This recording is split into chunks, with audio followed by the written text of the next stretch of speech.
Good evening, visitors. Welcome to the Australian War Memorial's last post-closing ceremony. My name is Michael Kelly, and joining us today from the Royal Australian Air Force is Squadron Leader Steve Wiedemann. We warmly welcome the family of Corporal Ernest Corby, whose story will be told shortly. We welcome the veterans who have served, those that are still serving, and the families that support them. We acknowledge the members of RSL and Services Clubs Association, RSL Victoria and RSL Queensland, who are watching the broadcast of this ceremony across Australia. During the ceremony, wreaths will be laid at the base of the pool of reflection by family and visitors. Can I please ask you all to stand and sing the national anthem?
The Australian War Memorial was the vision of Charles Bean, Australia's First World War official historian. Bean landed with the Australian troops on Gallipoli and stayed with them at the front through to the end of the war. The idea of this national memorial and museum came to him at Pozières, France, in the depths of the bloody fighting of 1916. Bean's idea was that this would be a place where families and friends could mourn loved ones buried in faraway places. It would also be a place that could help all Australians understand what these men and women had endured and what they had done for us. Bean's vision, to which we remain true, is best expressed as inscribed in the entrance to the memorial's galleries. Here is their spirit, in the heart of the land they loved, and here we guard the record which they themselves made. Tonight, we will read the story behind just one of those on the Roll of Honour, which lists the names of more than 102,000 men and women who have given their lives for us over more than a century of operations.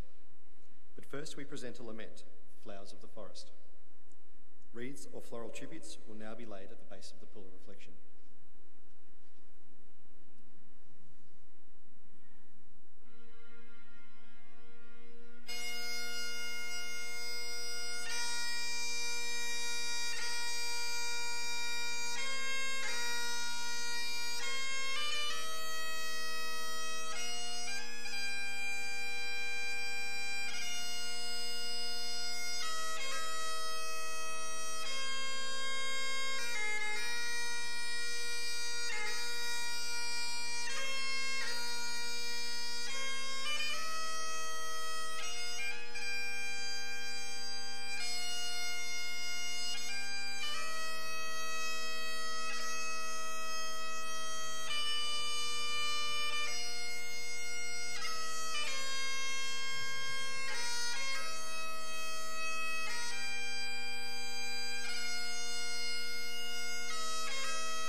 Today we remember and pay tribute to Corporal Ernest Corby.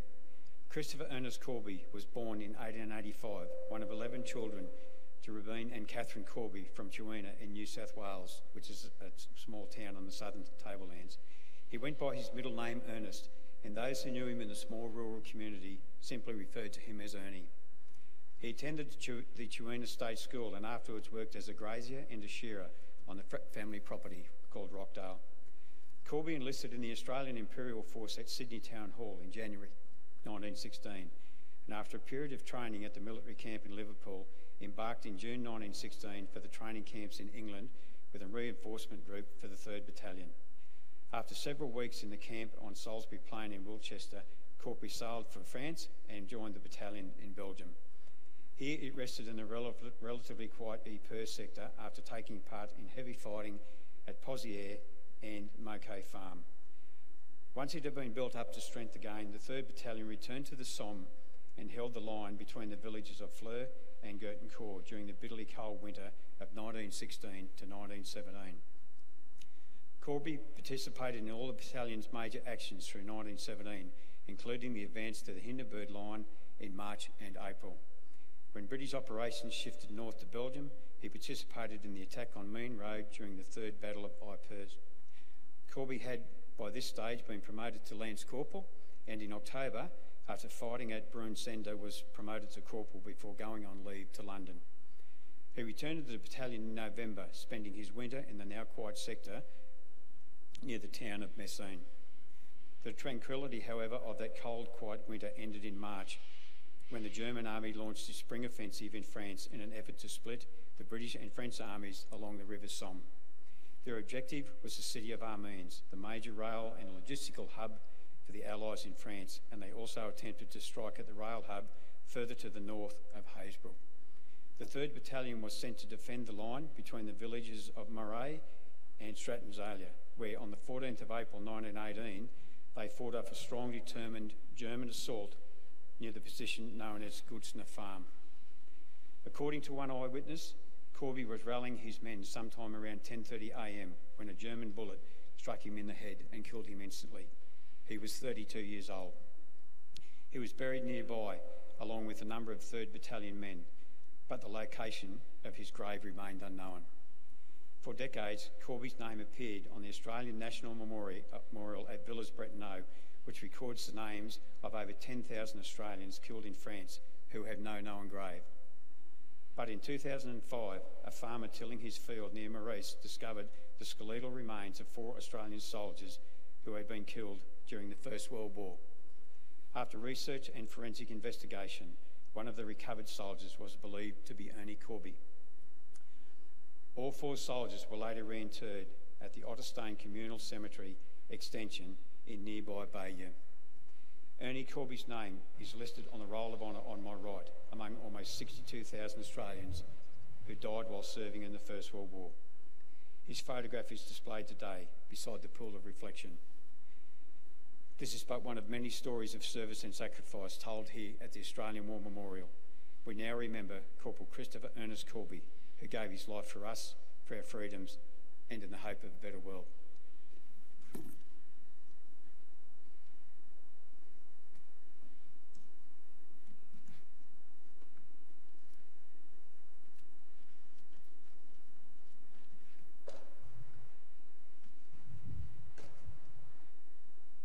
They shall grow not old, as we that are left grow old.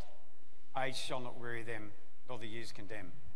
At the going down of the sun and in the morning, we will remember them. We will remember them.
forget. Lest we forget.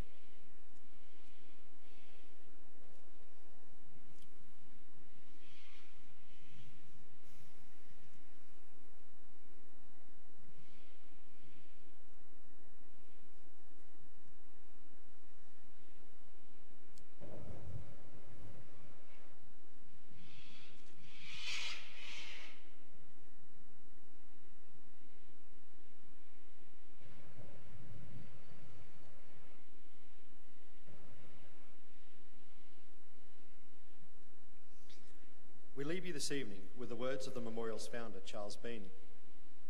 Many a man lying out there at Pozier or in the low scrub at Gallipoli, with his poor, tired senses barely working through the fever of his brain, has thought in his last moments, well, it's over. But in Australia, they will be proud of this.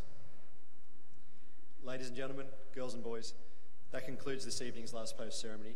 We thank you very much for visiting the memorial this evening, and we wish you a good evening.